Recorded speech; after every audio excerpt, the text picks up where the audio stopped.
তো বন্ধুরা আবারও একটি ছোট মিনি ব্লগ নিয়ে চলে এসেছি আমার রান্নাঘরে, মা অন্নপূর্ণার রান্নাঘরে।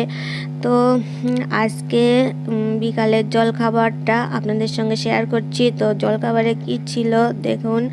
আজকে বানালাম চাউমিন। অনেক দিন পর চাউমিন বানালাম, হয়তো 1 বছরের ভিতরে চাউমিন বানানোই হয়নি। তো আজকে ইচ্ছে হলো একটুখানি বানাই। তো অনেক বাসন হয়, সেই জন্যে বানাতে ইচ্ছা করে না, তাছাড়া বানানোটা কোনো ব্যাপারই নাই। তো আগে অসুবিধা হতো, সবই প্রথম প্রথম পারা যায় না, কিন্তু এখন বেশ ভালোই মোটামুটি বুঝে গেছি, এখন আর ভুল ভাল কিছু হয় না। তো দেখুন ফাইনাল লুক নিয়ে চলে এসেছি। কেমন হয়েছে তো খেয়ে মানে দেখতে কেমন এটুকুই বলতে পারবেন, খেতে তো পারবেন না। তো ভালো লাগলে লাইক, কমেন্ট, শেয়ার এবং সাবস্ক্রাইব করে আমার পাশে থাকবেন, আমাকে এগিয়ে